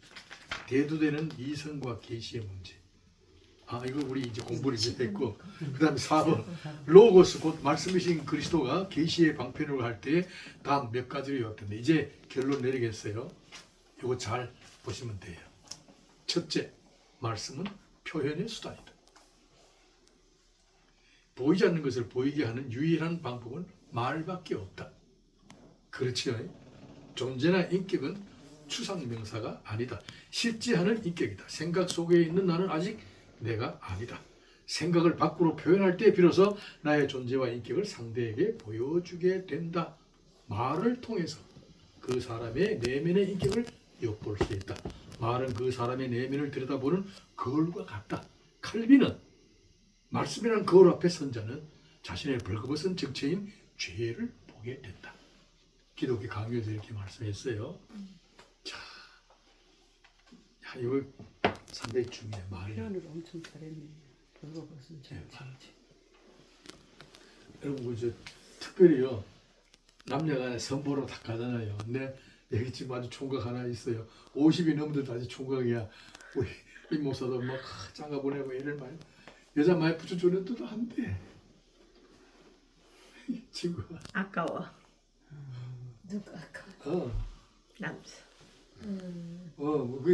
내가 그 전도해서 이제 예수 믿고 집 사고 걔는 뭐 교회 직장밖에 몰라. 걔는 순수해. 보니까 뭐 연구실장 있는데 월급도 많이 타. 장가를 못 가네.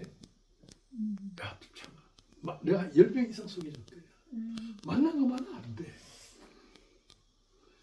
왜 안 되냐면 여자에게도 문제 있지만 얘한테도 문제가 많아. 왜 안 되냐? 나 여자 앞에 가면 탁 얼어버린대 그냥. 말도 못하고. 그래가지고 이래서 보면 여자들이 싫어서 가버려. 어떤 사람은 와가지고 인사를 했는데 딱 보더니 안녕히 계십시오. 가더래. 세상에. 그런 남자가 하나 있어.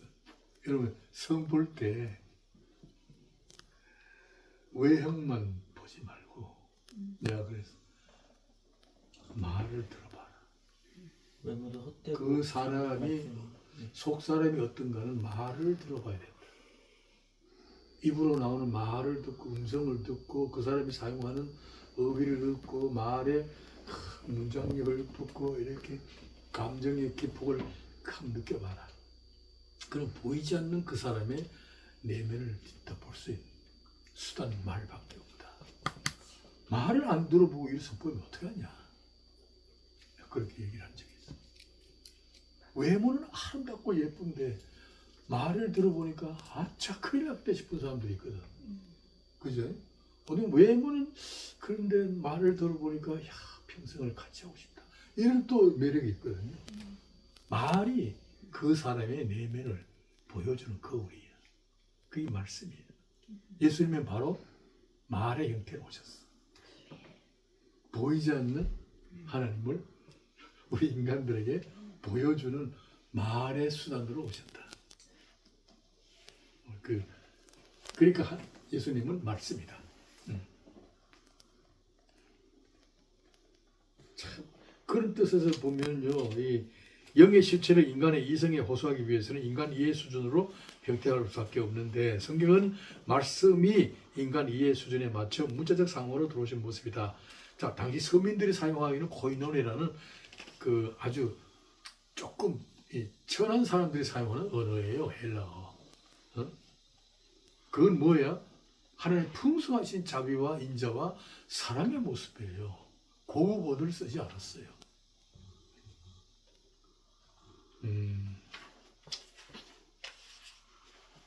예를 들어서요, 십계명은 인간의 뜻을 하나님의 뜻을 인간의 이해 수준 이상으로 높이신 율법인데, 자, 이스라엘은 율법 문자대로 실천하려고 하다가 실패했어요. 이걸 이해를 못한 거예요. 십계명은 십자가의 은혜에게로 인도하려는 뜻인데, 소위 죄인임을 알라라고 보여주신 거울인데, 유대인들은 죄인이라고 알라고 하는 거울을 자기들은 죄인이 아니라는 생각 때문에, 그렇죠? 이걸 그대로 실천하려고 하다가 실패한 거예요. 이게 참 문제죠. 이거 꼭 알아요. 십계명을 알아요. 하나님이 십계명을 우리에게 주신 것은 지키라고 준 게 아니고 죄인임을 알라고 하는 소위 하나님의 신성의 거울이에요. 자, 왜냐하면 십계명을 실천해야 될 당사자가 누구냐? 죄인이야. 참, 이거 생각해봐요. 죄인에게 이 법을 지키라고 그랬어요. 신분 자체가 죄인이야. 죄인은 무엇을 해도 그 행위가 죄야. 말해도 정죄. 근원적으로 그 사람의 생각도 죄고 행동도 죄야. 그러면 십계명을 지키면 정의롭고 안 지키면 불의하고 못 지켜. 그런 게 아니란 말이야. 그러니까 이 유대인들이 십계명을 지켜도 이거는 죄고 안 지켜도 죄야. 십계명 그런 용도로 주어져 있는 거예요. 지키느냐 안 지키냐 문제가 아니라 지켜도 죄고 안 지켜도 죄야. 그런 용도로 주어진 게 십계명이라고. 왜냐하면 이를 행해야 할 당사자가 죄, 본질적으로 죄. 그의 생각 자체가 죄야. 그런 이해가 있어야 됩니다. 그 인간의 맹인과 같아서 이를 설명하고 설득하기 위해서는 하나님 역시 이 맹인의 자리에 올 수밖에 없지요. 그래서 어두움의 옷을 입고 왔단 말이에요. 죄인의 옷을 입고 죄인 곁에 오셔서 뭘 가르치냐? 너희들이 죄인이라는 것을 자꾸 얘기를 해. 회개시키러 왔다 그랬는데도 회개하지 않는 거야. 그렇죠. 그게 하나님의 안타까움이지. 참 이런 난관에 봉착하셨어요. 하나님이 자기 땅에 오셨는데도 이런 난관이 있어요. 참 어렵습니다. 인간의 완고함, 무지가 얼마나 극심한가를 고발하는 그 형상이 십자가다. 이해를 하셔야 됩니다. 참 빛과 어둠의 관계입니다.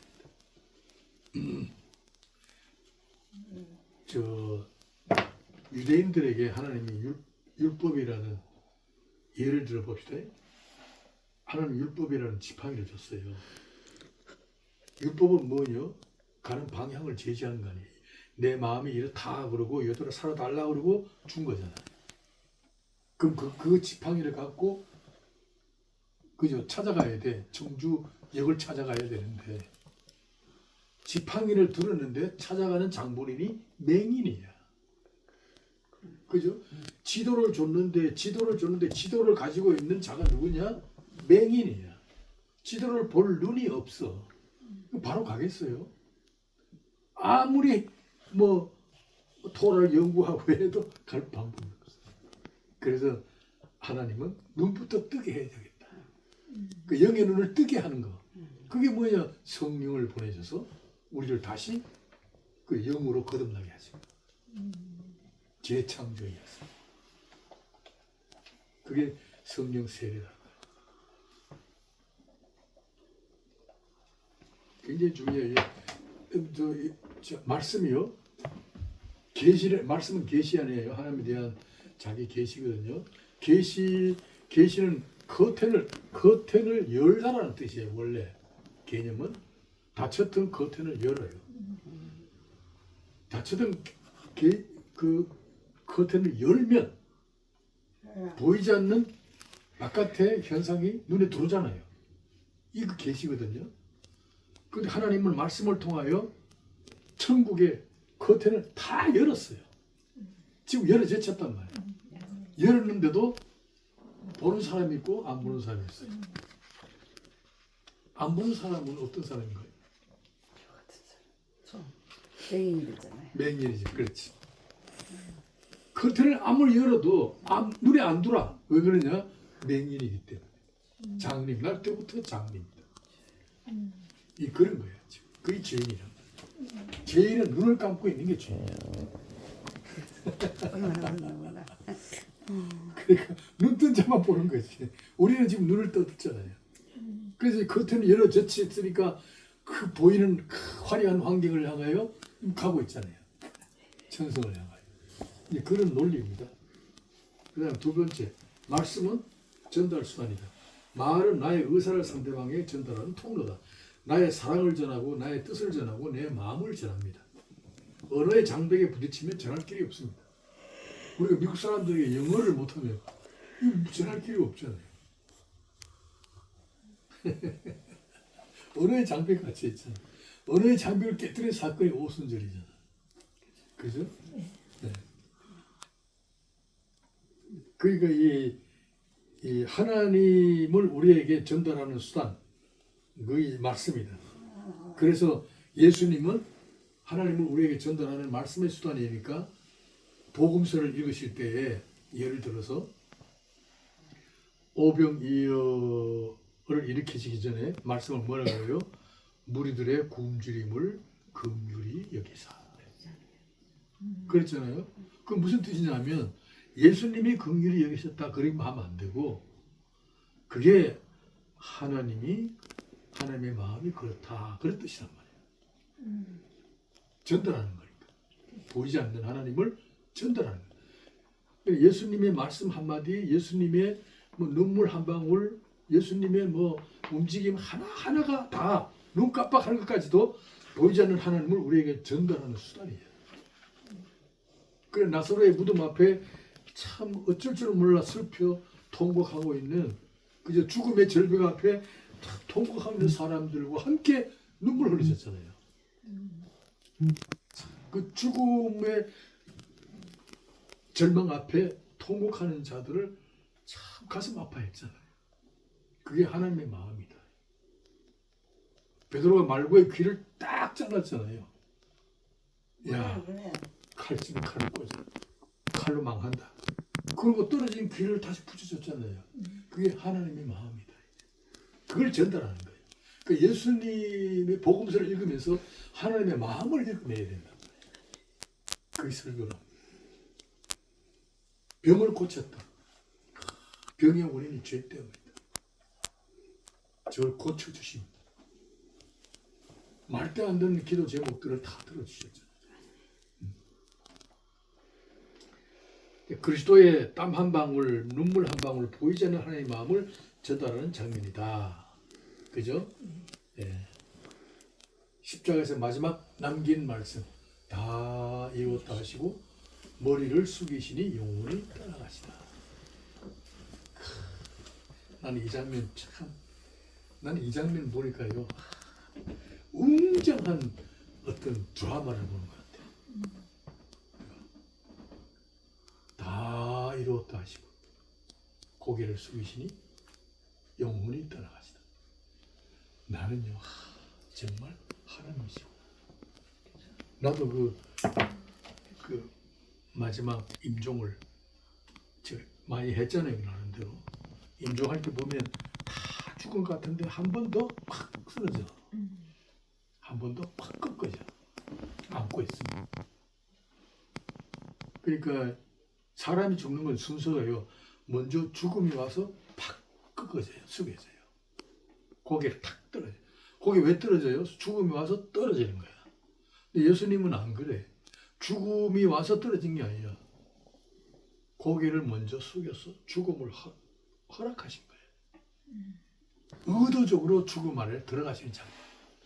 죽음의 권세가 예수님을 붙들 수가 없었어요. 죽음이 와서 죽으신 게 아니야. 예수님은 스스로 죽음을 허락하셨어요. 그 장면이 고개를 숙이시니 영원히 떠나가시다.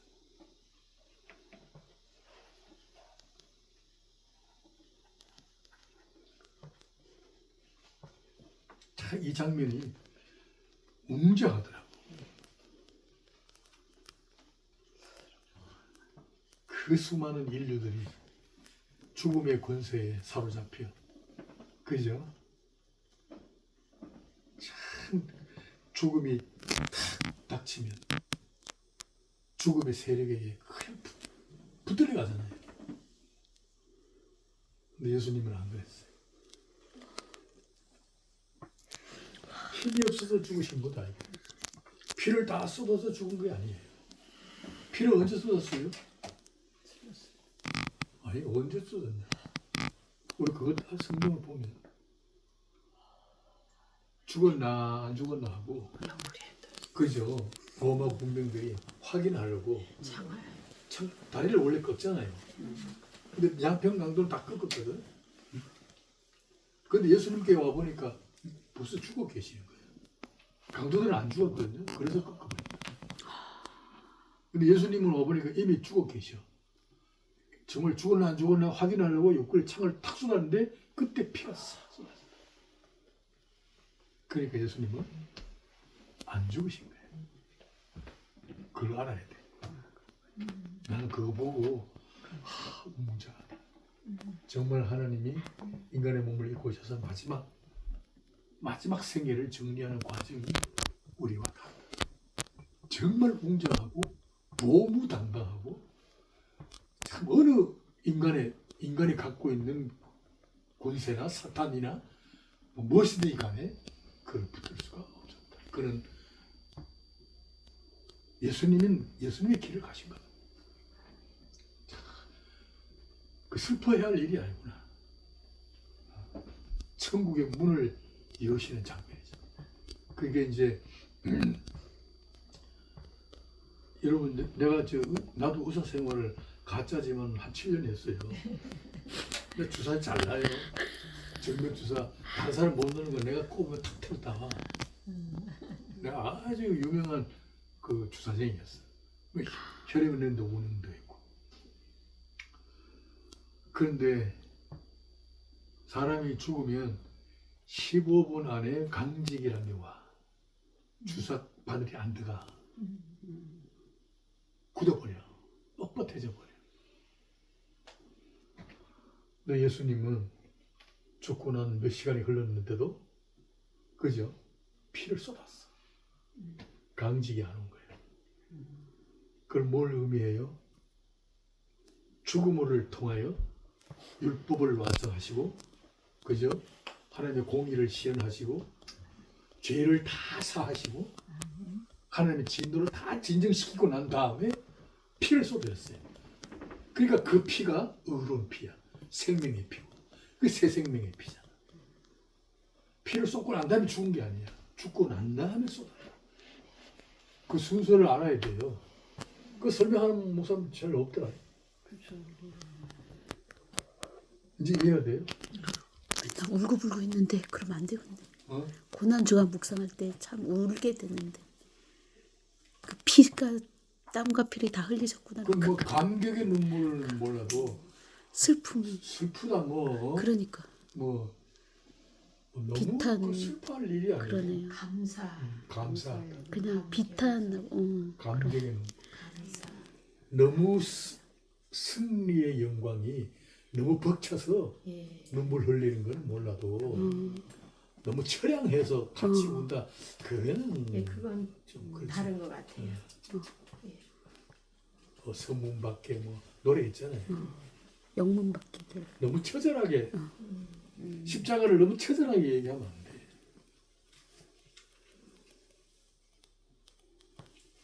근데 말씀은 신적 의지를 내용을 한다. 십자가는 죄로 말미암아 깨어진 하나님 나라를 원래의 자리로 되돌리시는 하나님 열정과 의지를 보이시는 계시다.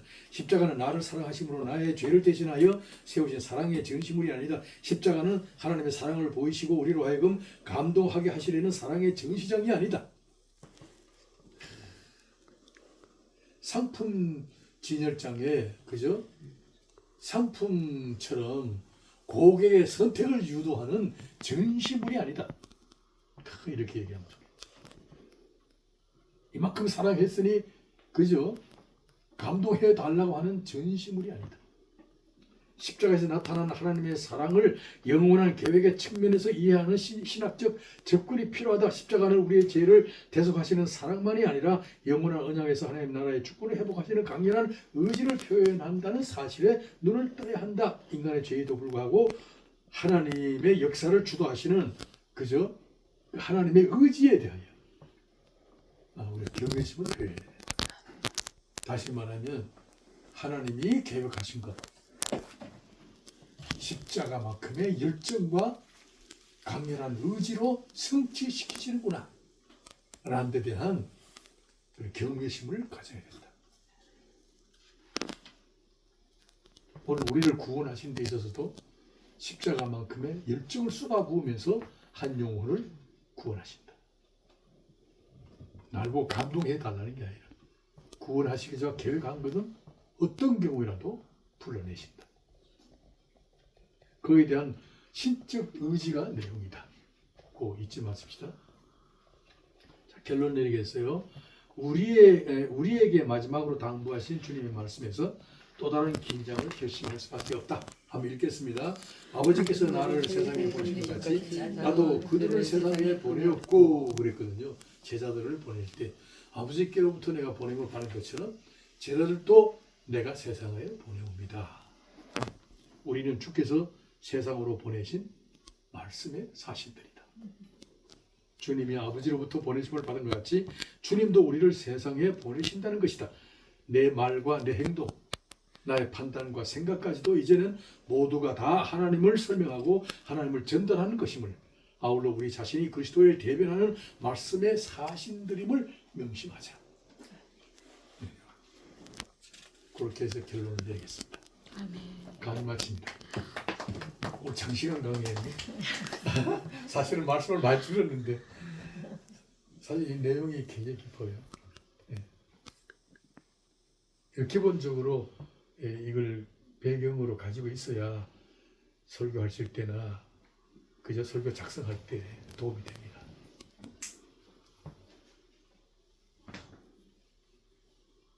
이제 강의 끝나서 질문해.